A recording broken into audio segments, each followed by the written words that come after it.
Alright guys, today what we're going to do is we're going to make this squirrel cooker. It's a little bit fancier than the one that I generally carry. Got a couple little fancied up things on it, but that's not a big deal. We're going to show you how to make this today. It's a project that you can do on the cheap. And the more of them you make, the faster you get at it. But it takes about a half an hour to make one of these the way I made this one.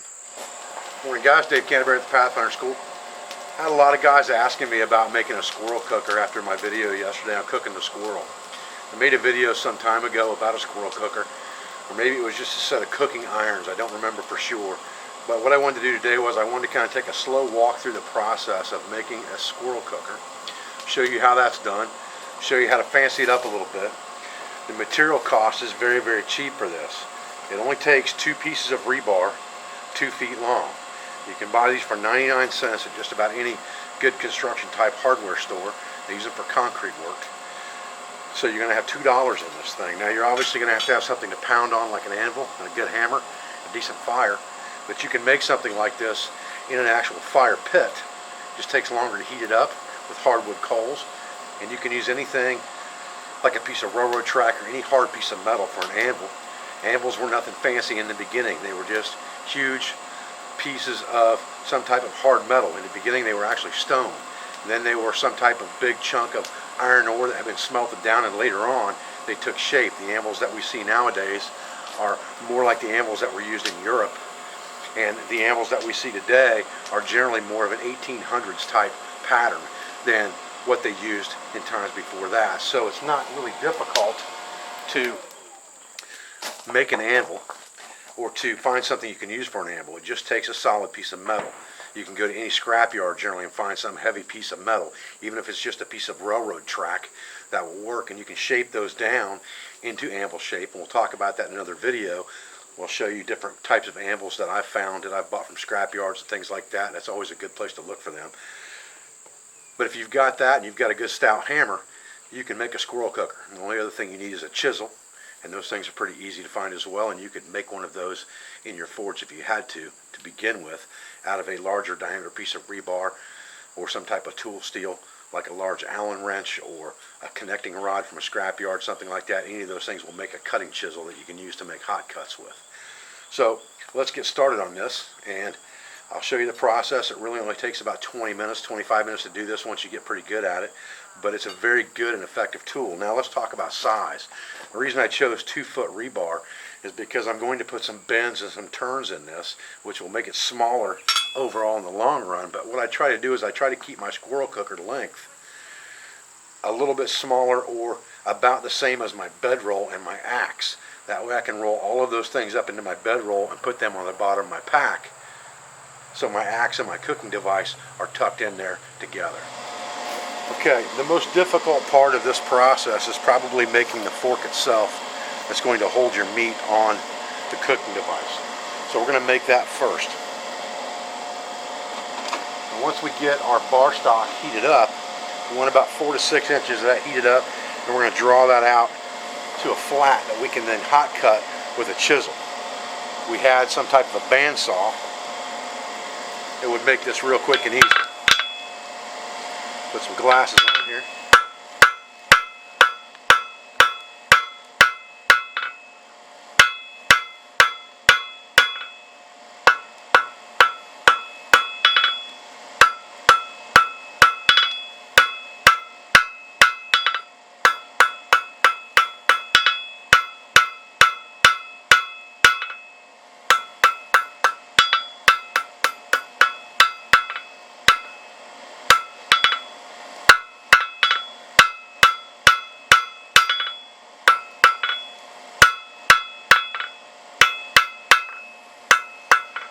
Okay, that's going to give us a long enough flat that we can hot cut that at this point. Now we want to try to get this chisel centered in here as best we can. We just tap ourselves a line down through here so that we know where we're going to make our cuts. You can see that's a little bit off center. So we'll bring that back over just a little bit.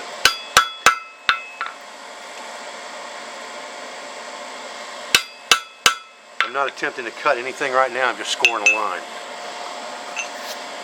Okay, now once I've scored the line that I'm going to cut on that fork, now I'm going to take my chisel and I'm going to start cutting it. And it may take several heats to get this split open.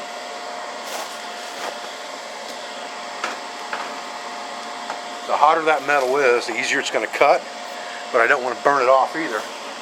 So I've got to keep a pretty constant vigil on it, especially if I've got a good hot beehive in my forge.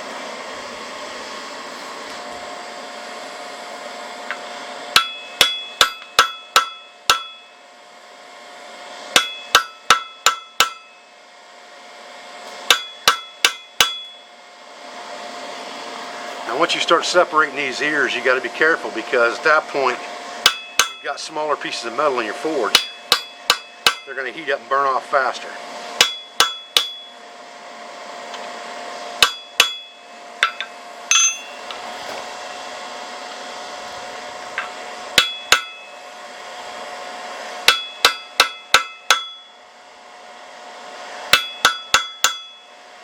Okay, now we're pretty well cut through.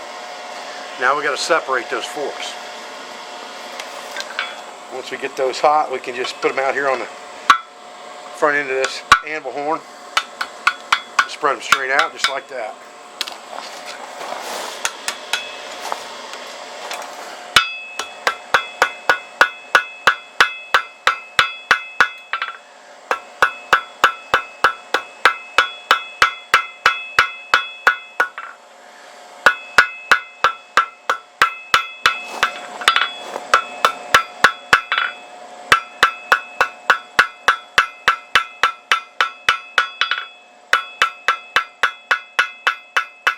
Pushing with the hammer a little bit as I go, drawing out the metal, trying to keep it a nice taper all the way down,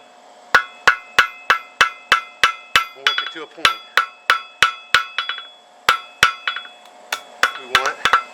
We get that thing out to a point, we can just take and hit our anvil right here on the edge, just like that, and that'll give us a nice sharp point that we can work with. And we just want to make sure everything's nice and even. Then we got to heat this one up and get it out of our way, so we can work the other one the same way.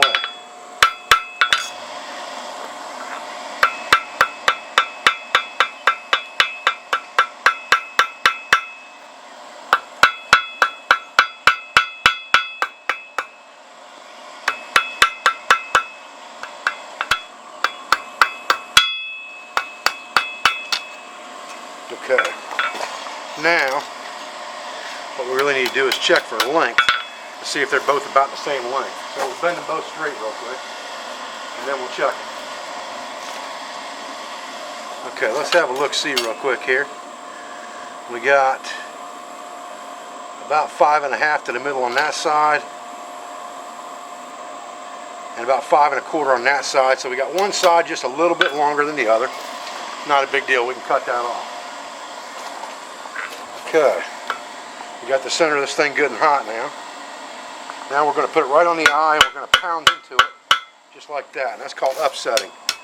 Basically, we're just trying to push some of the meat back in there. And then we're going to come over to one side of the eye and bend one fork down. And we're going to heat the other one up and do the same thing.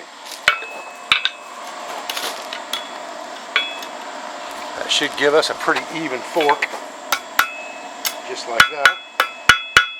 Pound that a little bit flat right there. And then we'll look at them. Now we can see that one's longer than the other. So we'll just heat that tip up and we'll cut it off. Now we could do this with a chisel if we had to, or we can just do it with a cutoff. And then we'll just pound that down. Point that back out. We're going to end up using a file on the end of this anyway, probably. But we can get our anvil and get that point back pretty easy. Okay, so now we got our forks pretty well evened up. Pretty flat, nice and wide.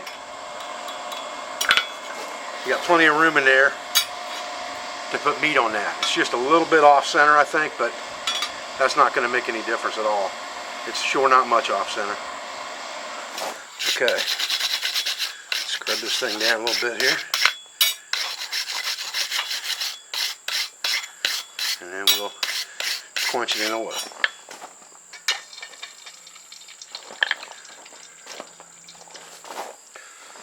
Okay, so now that we've got our fork end done, we've got to do the other end. Now I'm quenching all this stuff in vegetable oil, guys. I quench everything in vegetable oil. Things that I'm going to eat off of or use, knives, squirrel cookers, all that stuff. It really doesn't matter to me. I just quench everything in vegetable oil. That way I'm safe no matter what. Now what we've got to do is we've got to take the other end of this and make it a pot hanger. So we're going to draw it out. We're going to put our dip in that for our pot bail. Okay, now I've got to keep this flat with my fork when I get ready to put the hook in there. For now, all I'm really trying to do is draw this thing out.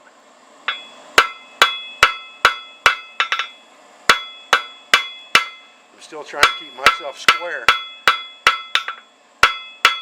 with the fork.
Okay, quench it down. Okay, so that gives us the first part of our squirrel cooker. It gives us a place to hang our pot on one side and a place to stick meat on the other side. The second half of this is simple. We just need a pigtail and a point. We'll get to that right now.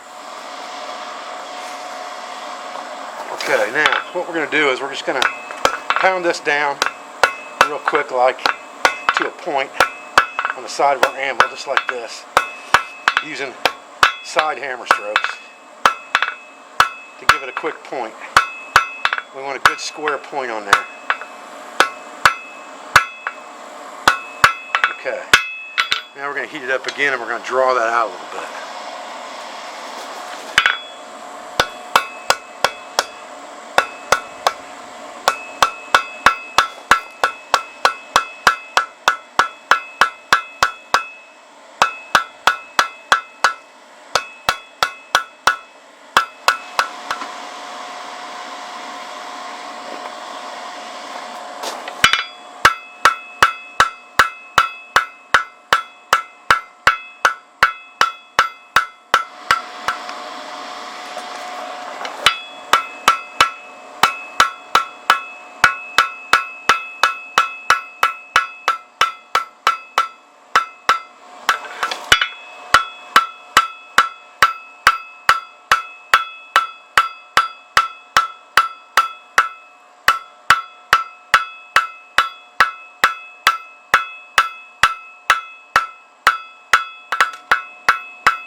Okay, now let's mess with that point for a minute and show you what we're going to do there. Okay, we're going to take that point, make sure it's squared up, just like that, and then we're going to turn it on its side and flatten it out, just like that.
gives us about what I was looking for. Now we got to tilt this back a little bit. We'll heat this thing up. We got to achieve a lock there, and I'm going to show you. We're going to use the fork to make that lock. Okay, so what we're going to do is we're going to stick this inside here, just like this, and we're going to bend this pigtail backwards, kind of like this, and that will force our lock. When this is cooled down, it'll lock right on top of that leaf and sit on that leaf. So let's get this cooled down. Okay guys, so we got that part done. Now all we really need to do on the other end of that same piece of rebar is draw it out to a point, just stick in the ground, and we're good. Stay with me.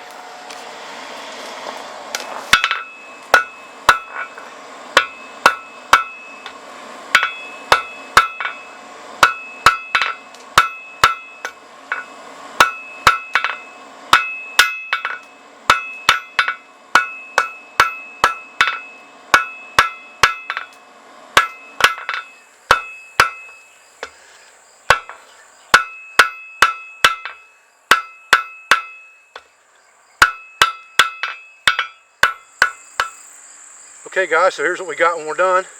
It locks right on top of this leaf. You got a pot hanger on one side, fork on the other. If you want to change out what you're doing, you just change this thing around to the other side. So you lock your fork in place so you can put meat on top of this thing. Or you can turn it around and go the other direction and lock a pot in on that side over your fire. Either way. Like I said in yesterday's video, you know, what I really like about these squirrel cookers is the fact that you can rotate them in and out of the fire and things like that. Okay folks, well I'm Dave Canterbury at the Pathfinder School. I appreciate you joining me out for another blacksmithing video today. I thank you for everything you do for me, for my school, for my family, my friends, supporters, and sponsors. I'll be back with another video as soon as I can. Thanks guys.